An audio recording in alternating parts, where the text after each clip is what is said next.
안녕하세요. 저는 초등학교에서 아이들 가르치고 있는 교사 천경호라고 합니다. 안녕하세요. 저도 초등학교에서 27년 동안 아이들을 만나고 있는 한희정입니다. 반갑습니다. 네, 안녕하십니까. 저도 초등학교에서 26년간 학생들을 지도하고 있는 교사 조재범이라고 합니다.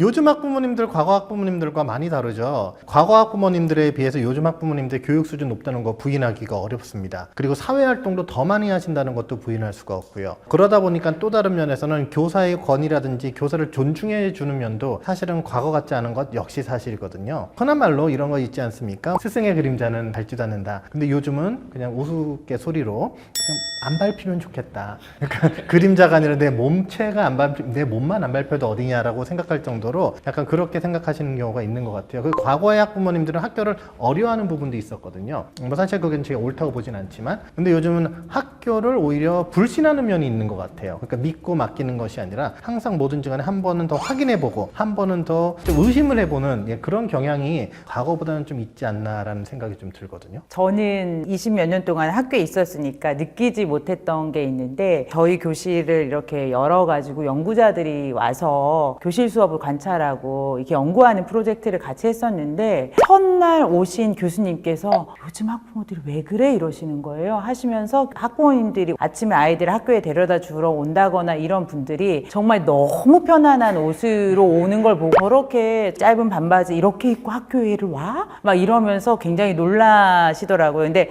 저는 그냥 냄비 안에 들어간 개구리처럼 그렇게 변화된 거를 거의 인식하지 못하고 그냥 쭉 살아왔었던 것 같아요. 그래서 학교가 정말 그냥 내가 뭔가 이렇게 격식을 차리고 이렇게 찾아가야 될 공간이 아니라 그냥 우리 아이가 다니는 공간, 그러니까 어린이집 가고 그 다음에 학교 오고 하는 것처럼 뭐 애들 데려다 주러 가는데 뭐 이렇게 생각하는 공간이 됐다라고 느낍니다. 과거에는 동네 아이들이 누가 있는지 부모님들이 다 아셨거든요. 지금은 부모님들이 이제 동네 애들이 누가 있는지 잘 모르십니다. 그게 무슨 문제냐면 우리 아이와 관계를 맺는 다른 친구들을 이해하지 못해요. 그래서 옆집 아이, 같은 동에 사는 아이에 대한 지도를 자꾸 이제 교사에게 요구하는 거죠. 이거 이렇게 해달라, 저거 저렇게 해달라. 사실 학부모님들끼리 관계가 잘 유대가 있으면 자기들끼리 알아서 해결이 될 문제임에도 불구하고 다 관계가 이렇게 너무 사회적 거리가 있다 보니까 모든 문제를 이제 학급 담임에게 해결을 요구하는 방식으로 처리된다라고 하는 게 과거와는 매우 다른, 되게 심해진 그런 현상이 아닌가. 최근 교권 침해가 사회적 문제가 되고 있는 가운데 양천구의 한 초등교사가 또다시 극단적 선택을 했죠. 초등학교 교사가 자신이 근무하는 학교에서 스스로 목숨을 끊는 일이 초등학교 교사가 교내에서 극단적인 선택을 해 초등학교에서 교사가 숨진 채 발견됐습니다.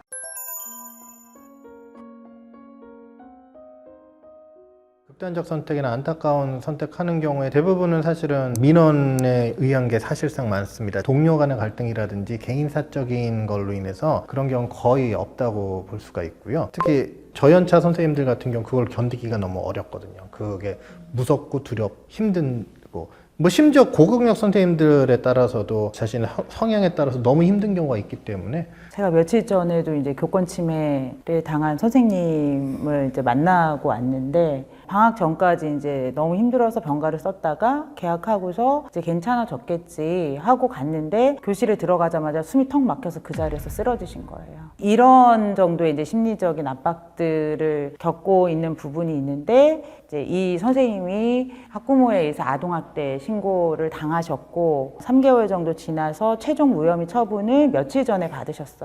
그래가지고 이제 그거 축하드린다고 해서 이제 만났는데, 교사들이 보기에 또 안타까운 점은 학부모에 의해서 그렇게 왔을 때 교장이나 교감 선생님들이 그 교사의 편에 서주지 못한다는 거예요. 그런 부분들도 있기 때문에 선생님들이 이제 오갈 데가 없어지는 부분들이고, 이 선생님이 저한테 계속 고맙다고 말씀을 하시는 이유는 같은 학교 교사가 아니고 저는 그 선생님을 아는 사람이 아니에요. 이 사건으로 저희 단체에 지원 요청이 들어왔고 그래서 정말 한 번도 만나지 못했던 선생님을 지난 12월부터 이제 몇 번씩 만났던 거거든요. 그런 면에서 혼자 이제 학교 안에서 관리자들이 외면해 버리니까 이 선생님이 굉장히 고립감을 또 느끼게 되고 그러다 보니까 이제 극단적인 선택으로 가게 되는 경우도 있고 실제로 이 선생님도 거의 그렇게까지도 하려고 했었고 유서까지 써놓으셨던 상황이긴 했거든요. 그래서 그런 고립감들을 느끼는 부분들을 어떻게 해결할 것인가인데 작년에 교권오법 2023년 서희초 사건 이후로 만들어졌다고 하지만 사실 여전히 미진한 부분들이 있어서 아무래도 이제 학부모와의 관계들 이런 아동학대 신고 이런 게 굉장히 심각하고 2023년이 학부모에 의해서 아동학대 신고된 비율이 30%가 넘어요. 그러니까 100건 중에 30건은 학부모가 아동학대로 누군가를 신고했다라는 거니까 그런 부분에 있어서는 나아지지 않고 있다라는 부분도 있는 것 같아요. 그러니까 아까 말씀하신 것처럼 민원이라고 하는 게 학교에 요구하는 거죠. 근데 그 요구 사항이 들어지지 않았을 때 그러면 이 불만을 이제 표시해야 되고 이 사람을 통제해야 되잖아요. 이 통제하는 수단으로 협박을 하는 거죠. 선생님 이거 아동학대 신고합니다. 문자를 넣거나 또는 자녀를 통해서 통보를 하는 거예요. 그러면 이제 교사는 되게 위축될 수밖에 없죠. 근데 잘 생각해 보시면 아동학대라고 하는 것은 가정 내 아동학대를 기준으로 해서 매뉴얼이 만들어졌습니다. 가정 내 아동학대는 관찰할 수 있는 사람이 없어요. 밀폐된 공간에서 힘을 가진 주 양육자와 자녀 간에 벌어지는 사건이고 그러니까 철저히 피해자 진술에 의존해야 합니다. 근데 학교는요 달라요. 교사가 한 교육활동에 대해서 동일한 교육활동에 대해서 아이들이 해석하는 바가 다 다른 거예요. 이건 이 한 개인의 피해 학생의 목소리에만 귀를 기울여서는 안 되는 거죠. 예를 들면 동료 교사와 이렇게 지나가면서 인사를 하는데 웃으면서 인사했다고 당신 나보고 비웃는 거야? 라고 하는 사람이 있는가 반면 어떤 선생님은 이 선생님 인사성 되게 좋네요 라고 말하는 사람이 있습니다. 동일한 말과 행동에 대해서 사람마다 해석이 다른데 어떻게 여러 사람들이 있는 교실에서 일어난 교육활동에 대해서 단 한 사람의 판단만 해가지고 아동학대를 신고할 수 있는지 이거는 학교 내 아동학대 기준을 바꿔야 된다라고 보는 이유이기도 하거든요. 그런 것들이 선행이 되었을 때 교사들이 이게 학부모와 훨씬 더 안정적인 관계를 맺을 수 있지 않을까 그렇게 생각합니다. 근데 민원이 어떤 종류의 민원이냐에 따라 그게 문제인 거예요. 그러니까 교사들이 정당한 민원도 거부하게 되는 현상들도 나타나는 거예요. 민원을 넣는 학부모가 이제 너무 힘들어지는 거예요. 과거에는 이제 민원이라는 얘기도 없고 항의였죠. 그냥 와서 항의하고 이제 거기서 끝났는데 민원이라고 하면 여기서 이제 법적 절차가 들어가는 거거든요. 그리고 나의 생존권을 뺏을 수가 있어요. 예를 들어서 뭐 진짜 심한 민원으로 내가 정서적으로 어떤 나쁜 선택을 할 수도 있지만 그게 아니라 진짜 내가 교직에서 물러날 수도 있고 아니면 내가 진짜 교직에 있고 싶은데 잠시 떠나야 되는 상황도 생기는 거거든요. 그러니까는 이 민원 자체가 양적으로 질적으로 완전히 달라진 거죠. 과거에는 왜였겠어요? 과거에도 전화해서 선생님 이런 부분 이렇게 했을 땐 좀 인간적인 유대관계에서 많이 해결되는 부분이 있었거든요. 근데 지금은 그런 게 아니에요. 예를 들어 제가 어떤 항의를 하려고 그러면 저한테 직접 오는 경우도 있으나 보통은 돌아갑니다. 교장 선생님 아시잖아요. 내가 갑자기 어느 학부모한테 전화를 받아 몇 학년 맞반 무슨 일이 일어났는지 모르지만 일단 항의를 받아요. 그것까지면 양반이에요. 거기서 돼서 이제 갑자기 교육청으로 간다든지 아니면 꼭 이제 청와대 그 민원 넣어서 온라인으로 민원 넣으면 밑으로 계속 내려오거든요. 시도교육청 거쳐서. 그러니까 선생님은 가만히 있다 갑자기 뜬금없이 뭐 교육청에서 연락을 받아가지고 이게 민원이 생겼구나라는 경우가 있기 때문에 그러니까 양적으로나 질적으로 그러니까 많이 안 좋아졌죠, 사실은 이게. 다 법적으로 해결하려고 하죠. 그래서 이제 이런 부분이 조금 안타깝죠. 그러니까 선생님들도 아까 말씀하신 것처럼 그러니까 선생님들 위축될 수뿐이 없는 거예요. 이게 위축되는 겁니다. 서로 위축되고 그러다 보면 정상적인 교육 활동조차도 위축되는 경우가 솔직히 있죠. 이제 그러다 보니까. 한 10년 전쯤에, 아니 15년 전쯤, 2010년대쯤부터 1학년 담임을 하면 우리 애 몇 시에 약 먹어야 되니까 약 먹여주세요 라고 했을 때 교사들이 우리가 왜 약을 먹여줘? 막 이랬어요. 근데 지금은 약 먹여주세요 라고 하면 시간을 체크했다가 너 약 먹었어? 약 먹어야지 하고 이제 스스로 먹는 거 연습해 이렇게 됐어요. 근데 그 정도는 이제 아무것도 아닌 거가 된 거고 지금의 민원은 교사의 교육 활동에 대한 직접적인 간섭처럼 느껴지는 것들이 되게 많아요. 그러니까 우리 아이가 매일 아침마다 학교 가기 싫다고 우는데 선생님 우리 아이 칭찬 좀 많이 해주세요. 우리 아이가 누구랑 이런 일들이 있었는데 선생님은 우리 아이 편 좀 들어주세요. 이제 이런 이야기들을 아무렇지 않게 하세요. 우리 아이 기 좀 살려주세요. 예전에는 잘못하면 따끔하게 혼내주세요 라고 하셨다고 하는데 지금은 우리 아이가 이제 한 명이고 이러다 보니까 더더욱 우리 아이 오늘 컨디션 안 좋게 갔어요. 선생님 잘못해도 잠깐 봐주세요. 이렇게 문자를 넣는 경우들도 있어요. 심지어는 이제 교사의 잘못을 꼬투리 잡아서 아이의 모든 문제 행동이 교사 때문이다라고 하는 경우도 있으니까 애가 학교를 안 가겠다고 하는데 선생님 때문이다. 뭐 이런 식으로 하는 경우도 있으니까요. 작년에 안 그랬는데. 네, 그거는 이제 방법이 없죠. 저 이거부터 말씀드릴게요. 소풍이란 말은 지금 쓰지 않고 이제 체험학습이라는 말을 쓰는데 운동회는 지금도 있고 뭐 또 다양하게 또 바뀌기도 해요. 뭐 축제, 뭐 대잔치 뭐 이런 식으로 해서 바뀌는데 학교에서 단체로 학급 단위든지 학년 단위로 가가지고 그 짧은 시간 내에 정해진 코스로 후다다닥 돌아오고 어떻게 보면은 가는 시간, 오는 시간, 교통 이동 시간이 체험학습 시간과 거의 비등한 지금 상황이 되어 있는데 이 상황에서 과연 아이들이 무엇을 그렇게 많이 즐기고 좋을까? 그렇다고 우리나라가 아이들이 어디 가서 이런 체험을 못할 정도로 과연 이게 힘든 지금 상황인가 경제적으로 그렇지 않고 그 체험 날짜를 준비하기 위해서 소모되는 인력과 예산이 오히려 더 많지 않나 우리 선생님들은 그걸 준비하기 위해서 진짜 한 달 전부터 아니면 학기 초부터 계속 머리를 끙끙 앓거든요. 어디를 가야 되고 어떻게 해야 되고 안전지도 해야 되고 다녀와서 뭘 해야 되고 어떻게 조를 짜야 되고 버스에 어떻게 앉혀야지 될까 이런 것까지 막 다 생각을 해야 돼요. 버스에 어떻게 앉아야지 민원이 안 들어오지 그리고 가서 어떻게 움직여야 되지 이번에 체험학습을 통해서 만약에 아이들이 조금이라도 다치거나 어떤 일이 일어났을 때 나는 어떤 책임을 져야 되지 이런 걸 머릿속에 다 안고 가야 되는데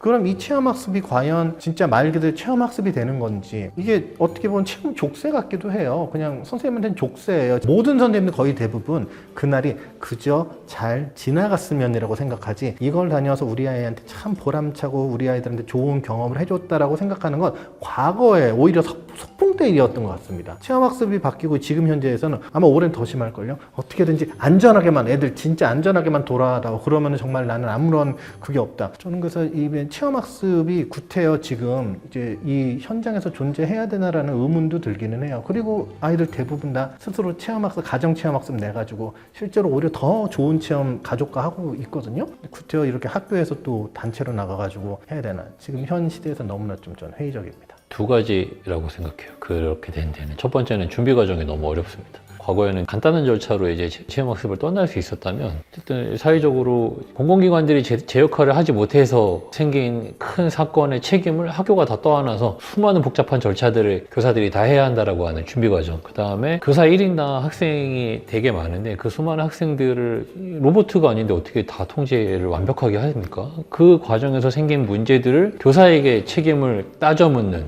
그렇다면 결국 그런 책임으로부터 벗어나기 위해서는 우리가 체험학습을 회피할 수밖에 없지 않을까? 근데 체험학습이 정말 불필요한가를 생각해보면 그건 조금 아니라고 생각하는 이유 중에 하나가 뭐냐면 아까 말씀드린 것처럼 소득 수준에 따라서 거주지가 이렇게 영역이 구분되잖아요. 근데 낮은 계층에 있는 아이들은 초등학교 6년 내내 단 한 번도 가족과 여행을 가본 적이 없는 아이들이 정말 많더라고요. 그렇다면 일정 정도 학교 안에서의 그런 아이들이랑 경험해보지 못한 곳에 가서 그런 경험들을 해보는 게 되게 중요하겠구나. 그렇다면 교사들이 잘 할 수 있도록 제도적으로 대책을 충분히 마련해 주는 것이 훨씬 더 필요하지 않을까 그렇게 생각해요. 운동회 현장 체험 학습 중에 이제 고르라면 운동회가 편하죠. 이유는 익숙한 우리 학교 공간에서 하니까. 근데 체험 학습은 교사도 낯설고 아이들도 낯선 곳에 가는 거기 때문에 갖게 되는 그 심리적 부담이라는 게 되게 크거든요. 운동회를 하고 체험 학습 갔다 오고 좋아요. 애들도 굉장히 기뻐하고 이게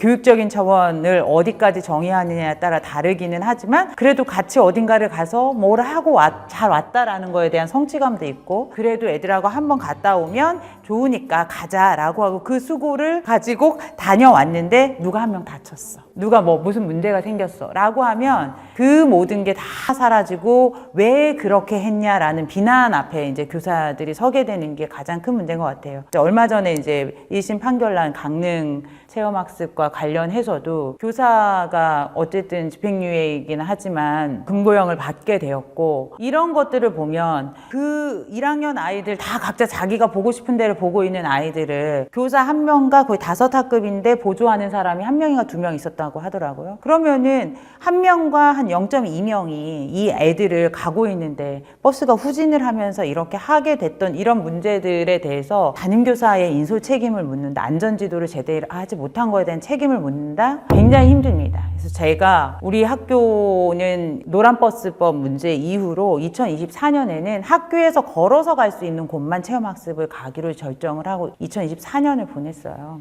근데 모든 학부모님들의 간담회나 민원이 다 체험학습 왜 안 가냐 이거가 다 들어와서 교사들이 또 2024년 교육과정 평가를 하면서 그래 다 같이 가자로 결정을 했어요. 근데 이번에 이 판결이 난 걸 보고 교사들이 다시 전체 교사 모임을 해가지고 안 가는 것으로 할 수도 있다라는 생각이 저는 들었어요. 모든 학교에서 일괄적으로 해가지고 너무나 힘든 과정을 거쳐서 어려운 과정 거쳐서 왔는데 아까 말씀하신 것처럼 조금이라도 문제가 있을 때 그건 다 물거품만 되면 상관이 없는데 직을 걸어야 되니까. 예, 물거품이 되는 게 아니라 내 자신이 직을 걸어야 되고 심지어 내 미래가 보장받지 못하는 그런 위험한 상황이라면 진짜 선한 의도 좋은 의도 어떠한 선생님도 체험학습을 우리 아이를 다치게 해야지 사고를 나게 해야지라고 하는 선생님 단 한 명도 없을 거예요. 얼마나 진짜 순수한 마음으로 합니까? 그런데 나중에 그걸 책임을 묻는다. 그럼 구태여 우리가 과연 외부로 체험학습을 나가야 되느냐? 차라리 그냥 찾아오는 체험학습을 해도 되는 것이고 심지어 저희도 뒤뜰 뭐 어디 공원 잠깐 가다가 길 건너다가 갑자기 애가 횡단보도에서 무슨 만약에 불미스러운 일을 당했다고 해봐요. 그럼 그거 역시 다 교사가 책임을 지는 거예요. 이런 상황에서는 저는 체험학습이라는 것은 무의미하다. 오히려 선생님들한테 학생들한테도 그렇고 더 위축될 수뿐이 없어요. 아마 올해 진짜 밖에 나가라는 학교 보면 굉장히 위축된 활동할 겁니다. 아마도.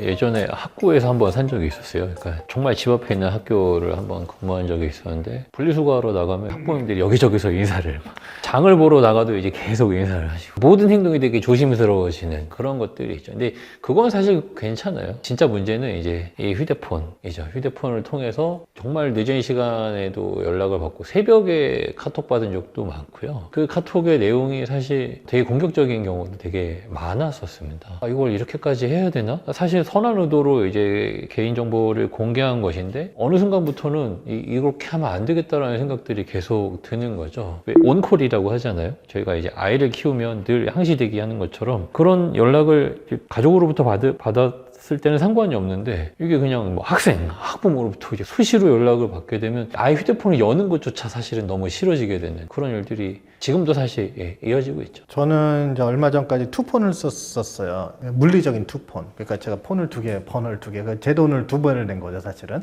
그런 선생님들 많았고. 그 결정적인 계기는 학생 때문이었는데 학생이 시도 때도 없이 연락을 하는 거예요. 시도 때도 없이. 학생이. 처음에는 그냥 그래 뭐 그럴 수도 있지 나를 좋아하나 보다 뭐 좋아해서 보냈겠죠 아이 입장에서는. 그런데 이게 시도 때도 없이 오는 거예요. 그리고 답을 시도 때도 없이 해줘야 되고 그러다 보니 진짜 제가 이거를 어떻게 이게 감당이 안 되는 거. 그렇다고 부모님한테 연락해서 이제 그럼 저기 너무 연락이 좀 자주 오는데 이렇게 했더니 그때 선생님 왜 이걸 못 받아주세요? 우리 아이가 선생님 좋아서 보내는 거잖아요 라고 하니까 이걸 어떻게 말을 해야 되나 난감하더라고요. 그래서 진짜 노이로제가 걸릴 지경이었어요. 이 아이는 좋았던 거야. 왜냐하면 나는 선생님하고 카톡을 해. 그러니까 제가 처음에 잘못했죠. 답변을 아예 해주지 말았어야 되는데 지금 같으면 안 해줬을 거예요. 근데 그 당시엔 또 친절하게 그랬구나 뭐 했구나 라고 하니까 이제 사사건건 밤 11시건 뭐 새벽엔 안 보냈는데 하교하고 나서부터는 계속 와요. 휴일에도 오고 뭐 선생님 뭐 하세요? 뭐 궁금해요. 이거를 어떻게 해야 되지? 노이로제가 걸릴 지경이 돼서 그 다음에는 폰을 두 개를 해놔가지고 학부모님한테 이 폰을 해서 이제 6시 이후에는 이제 그 방해금지 모드로 해놓고 이렇게 해서 썼었어요. 근데 좀 서글펐어요. 그러니까 왜 부모님들은 좀 이런 우리의 생활을 좀 퇴근 후의 생활은 좀 보장을 해. 왜냐면 나도 간역 있는 사람인데 나도 애가 있고 나도 이렇게 나의 생활이 있는데 왜 이걸 인정 못 하실까라고 하면서 이제 그러다가 그래도 우리 애가 먼저인 거지. 나의 사생활보다는 우리 애가 먼저라는 걸 생각하시는 왜 그 학번의 전부는 아니에요. 아주 진짜 극소수입니다. 진짜 25번 학부모님들이 없을 수도 있고 가끔 2년에 한 분씩 계실 수도 있는데 그 한 분 때문에 제 생활이 무너지는 그런 게 생기더라고요. 그게 조금 안타까웠어요.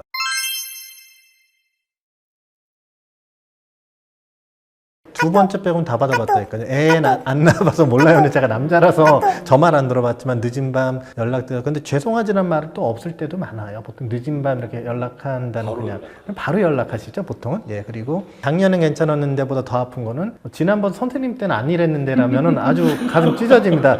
작년에 안 그래요. 지난번 선생님은 안 그러셨는데라고 하시면은 이제 저를 비교하는 거죠. 그리고 집에선 전혀 안 그러는데 그 다음에 애 아빠가 화나서 뛰어나온다는 걸 말렸어요. 저는 이게 직접 모셨어요, 애 아빠가. 와가지고 책상에 서로 마주 앉아서 얘기하는데 책상을 딱 잡으시더라고요. 그래서 제가 그동안 이렇게 5학년이었는데 제가 그동안 여자 선생님들은 이렇게 책상을 잡고 다 엎었다는 거예요. 근데 오늘은 제가 이렇게 책상만 잡고 이렇게 안 엎을 거라고 말씀하셔가지고 제가 그때 너무 좀 화가 났어요. 그때는 솔직히. 그래서 아버님이 그렇게 하고 싶으시면 하셔도 되긴 하는데 왜 그러시는지는 말씀을 좀 해주셨으면 좋겠다고 했는데 그걸 약간 협박식으로 1학년부터 4학년 여자 선생님이었으니까 엎었고 남자 선생님이 딱 있으니까 엎지 않고 잡고 있는데 그 모습을 보면서 진짜 좀 너무 좀 그랬었죠. 그리고 그 전 선생님들 진짜 무서웠겠다는 생각도 좀 들더라고요. 학교라는 공간이 교사나 학생들한테 모두 안전한 공간이어야 되는데 그 민원원 학부모님들한테 이 육체적으로 약간 여자 선생님들이 약간 그랬을 때 심지어 심리적으로 약간 남자 선생님이라서 이럴 때 그 상처나 그 무서움은 얼마나 무서울 거라는 생각 요즘은 다시 드네요. 예. 저는 다 들어봤는데요. 두 번째 애나 아예 안 나와봐서 몰라요. 이제 첫 발령 받았을 때 학부모로부터 들었었고요. 아마 학부모님들이 자기가 하는 말이 교사들한테 어떤 영향을 미치는지 모르고 그냥 함부로 내뱉는 말들이 아닌가라고 생각이 들어요. 그리고 부모로서 사실 처음이잖아요. 그리고 교사를 대하는 것도 사실 처음이고 그러니까 당연히 미성숙한 부모들이 많고 그렇지 않을까? 예전에는 저 사람이 저를 무시한다, 공격한다라고 생각했는데 지금은 어리다, 모른다. 네, 그냥 그렇게 생각이 드는 거죠. 딱 그건 있는 것 같아요. 남성과 여성을 대한 태도는 너무 다르다. 기본적으로 남성 선생님들에 대해서는 되게 공통적으로 다 어려워하시는데 여 선생님들을 대하는 태도는 다 기본적으로 되게 약간 낮춰서 대하시는 게 과거나 지금이나 크게 다르지 않다. 매우 가슴 아픈 일이 아닌가? 그래서 여 선생님들이 더 많이 어려워하시는 게 아닌가 그렇게 생각이 들어요. 저기서 또 충격적인 거 이제 선생님들이 들었을 때 좀 되게 기분이 안 좋으시는 게 이제 저경력 여자 선생님들한테 선생님 어려서 몰라서 그래요라는 말을 해요. 실제로 저도 그거를 들어봤거든요. 옆에서 제가 화가 나더라고요. 근데 이 선생님은 어쩔 줄을 몰랐는데 저는 화가 났어요. 그러니까 지금 선생님으로 보는 게 아니라 그냥 젊은 여성으로 본다고 해서 아니 이게 선생님인데 남자 여자가 어디 있고 나이에 그게 어디 있어요. 선생님으로서 이렇게 존중을 해줘야 되는데 선생님이 어려서 모르나 본데요라고 하는데 이게 나중에 가니까 존댓말 반말을 적당히 섞어서 이렇게 말씀을 하시면서 옆에서 상담을 하는 걸 이렇게 보는데 제가 다 좀 화가 나더라고요. 근데 좀 그런 경우도 실제로 많아요. 특히 이제 선생님이 나이가 어려서 잘 몰라서 그러는데요 라는 건 실제로 있습니다. 이런 말들이 실제로 많이 존재를 해요, 이제는. 그래서 이제 그런 학부모님들이 오실 때는 가급적이면 이제 전화 선별교사들이 같이 예, 부장교사님들이 좀 가든지 도와주시죠.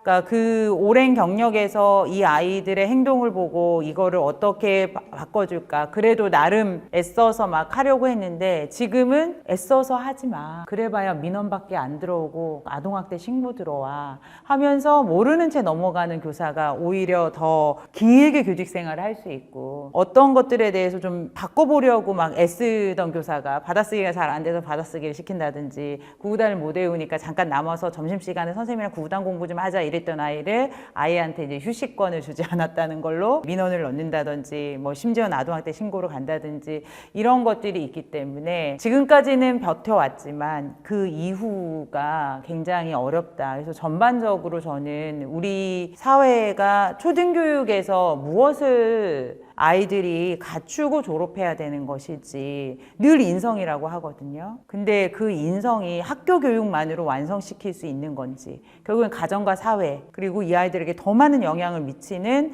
인터넷이라는 온라인 세계들의 영향이 굉장히 강력한데 그런 부분에 대해서 우리는 어떤 답들을 만들어가면서 이 아이들을 할 수 있는지 초등학교 선생님만 선생님이 아니라 학원 선생님, 뭐 문화센터 선생님 이 아이들한테는 선생님이 너무 많아요. 그래서 예전에는 초등학교 선생님만 바라보고 살았다면 지금의 초등학교 선생님은 1학년 아이들은 하루에 5시간을 책임져주는 n분의 1의 선생님일 뿐인 굉장히 많은 과도한 것들을 학교에 요구를 하고 있는 문제는 과연 맞는 것인지 이런 것들을 지금 어떤 변화에 대한 사회적 합의들을 만들어내지 않으면 굉장히 어렵지 않을까 하는 생각이 듭니다. 저는 어떤 조직에 있을 때요. 어떤 조직이 무너질 때 3단계를 거치는데 첫 번째가 위기를 위기로 인식 못할 때예요.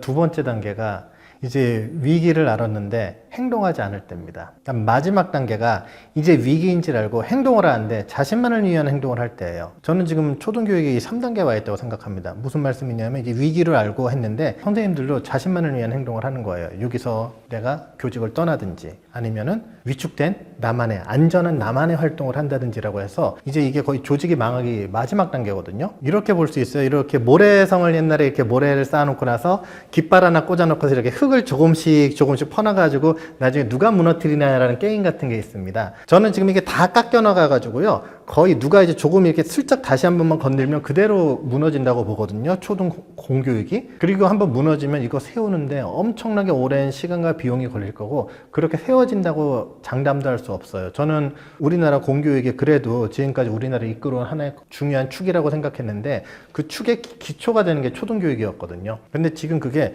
너무나 위기 상황이라고 저는 봅니다. 분명히 희망이어야 하는데 그 희망이 지금 까딱까딱 지금 숨만 지금 쉬고 있는 상황이거든요. 여기서 도와주셔야 돼요. 즉 우리 지금 이제 교사들이 너무나 상처를 많이 받았고 현장이 너무나 많이 위축되어 있는데 이거를 같이 해결해 줄 거는 우리 사회 그리고 학부모님들 같이 좀 도와주셔야 돼요. 그래가지고 다시 우리가 심폐소생 돼가지고 다시 한번 우리 아이들을 위해서 뛰어나갈 수 있고 우리나라 발전을 위해서 노력할 수 있는 그런 초등교육이 돼야 되는데 그렇지 않고 지금 계속 반목하고 의심하고 그래서 서로 믿지 못하고 이런 식으로 이게 계속 진행되다 보면 저는 진짜 위기인 줄 알지만 행동할 때는 이제 개인적인 행동을 하게 되면 그러면 저는 더 이상의 초등교육에 대한 희망이 없다. 저는 굉장한 위기 상황이다. 저는 그렇게 느끼고 있습니다. 미국의 그 공중보건 통감이라고 하는 비백머 씨가 그런 이야기 하더라고요. 그 양육 스트레스가 심각한 공중보건의 위협이다라고 하는 우리나라 학부모들도 자녀를 키우는 스트레스가 대단히 높은 걸로 알고 있어요. 여기에 대해서 과연 사회가 어떤 관심을 갖고 있을까? 그냥 경제적인 지원, 돈을 지원할 뿐 아이를 키우면서 겪는 고충들에 대해서 그걸 들어주고 그걸 해결할 수 있는 어떤 대안들을 마련하고 있나? 일단 그게 첫 번째 좀 선행해서 해결해야 될 문제가 아닌가 싶고 또 하나는 그 대전 사건도 그렇고 서희초 사건도 그렇고 어떤 사건이 생기면 그 사건에 대해서 여론이 요구하는 바가 있거든요. 그 여론이 요구하는 바를 입법부나 행정부가 그대로 이렇게 법으로 만들어 버립니다. 근데 그 법으로 만드는 과정이 어떤 형식이냐면 예방이 아니라 처벌에 초점을 두어요. 처벌에 초점을 둔다라고 하는 건 타집단에 대한 불신을 키우는 방식이거든요. 교사가 학부모를 불신하게 되고 학부모가 교사를 불신하게 되고 교사가 학생을 불신하게 되는 과정으로 정책이 자꾸 마련돼서 타인의 잘못을 지적하고 처벌하는 데만 초점을 두고 문제를 해결하는 방식이 반복되다 보니까 오히려 저는 이게 교육을 근본적으로 무너뜨리는 가장 핵심이 아닌가. 그렇다면 어떻게 하면 교사와 학생, 교사와 학부모가 서로 신뢰할 수 있도록 정책을 만들어갈 것인가에 대한 논의가 조금 더 구체적으로 마련이 되어야 되지 않을까. 그래야 앞으로 우리 아이들이 훨씬 더 안정적인 환경에서 건강하게 잘 자랄 수 있지 않을까. 초등교육이라고 하는 게 이제 그 하버드 아동발달센터에서 그런 표현을 쓰더라고요. 기회의 창이라고. 이 시기가 가장 뇌의 가소성이 활발히 일어나는 시기이기 때문에 정말 좋은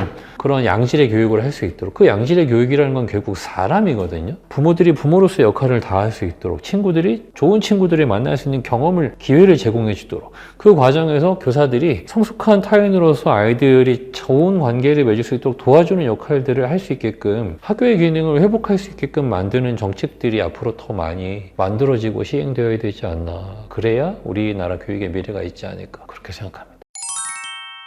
랭킹스쿨의 제안을 받았을 때 선뜻 나가겠다라고 했던 건 한 가지입니다. 그게 뭐냐면 이 영상을 본 많은 분들이 아이들에게 좋은 어른이 되어주셨으면 하는 바람. 아이들이 혼자 가만히 놔두면 저절로 자라는 게 아니거든요. 그 아이들이 잘 자랄 수 있도록 어떻게 하면 좋은 어른이 될 수 있을까. 그런 좋은 어른들이 되려고 노력하는 어른들이 많아지면 우리 아이들이 앞으로 훨씬 더 잘 자랄 수 있는 환경이 만들어지지 않을까 싶어서 그런 측면에서 오늘 이야기 잘 나눴던 것 같습니다. 네. 저는 오늘 이 영상을 찍으면서 생각했던 게 그겁니다. 교육의 3주체라는 말이 있죠. 교사, 학생, 학부모. 저는 이 말 안 좋아하거든요. 저희는 교육 공동체입니다. 교육 공동체로서 하나의 어떤 목적을 향해서 하나로 뭉쳐서 가야 되는 것이거든요. 그리고 그 안에서 보호돼야 되는 것들은 당연히 학생들이고요. 그러다 보면은 선생님과 학부모의 관계가 굉장히 우호적이고 신뢰를 기반으로 좀 가야 된다고 저는 봅니다. 그렇지 못하게 된다면 사실은 아무 의미가 없게 되는 것이거든요. 우리 아이들을 위해서, 우리 교육을 위해서도 그래야 된다고 저는 보기 때문에 이 영상을 보시는 많은 학부모님들이 계실 겁니다. 예, 그랬을 때 아무쪼록 선생님들을 좀 지원하고 도와주셨으면 좋겠습니다. 좀 더 교육 현장에 대해서 좋은 시선 그리고 따뜻한 시선 그리고 격려와 응원을 좀 많이 해주셨으면 좋겠습니다. 예, 감사합니다. 제가 지금까지 말씀드렸던 건 아이들의 어떤 행동에는 이유가 있다, 역사가 있다라는 건데 아이가 학교에서 이런 일이 있었어 라고 말을 할 때 그 친구는 왜 그랬을까? 선생님은 왜 그러셨을까?를 한번 물어봐 주시면 좋을 것 같아요. 아이들의 말을 신뢰하시되 왜 그렇게 했을 것인지 상대방의 맥락도 아이가 한 번씩 고민해 볼 수 있는 기회를 주는 게 저는 그게 문해력을 발달시키는 과정이라고 생각을 해요. 타인의 생각이 어떻게 해서 그렇게 됐는지를 생각해 보려고 한 번 더 생각하는 것, 이런 것들을 같이 노력해서 이제 교사들도 아이들의 어떤 잘못이 있을 때 그 맥락을 이해하려고 노력하고, 또 부모님들도 학교에서의 어떤 일에 대한 그런 맥락들을 좀 이해해주는 그런 노력들이 이제 계속 될 때 아이들도 성장하고 또 신뢰관계 속에서 더 크게 안정감을 가지고 학교 생활을 할 수 있지 않을까 하는 생각이 듭니다. 지금까지 네, 교사 총경호. 네, 교사 조재범. 교사 한희정이었습니다. 감사합니다.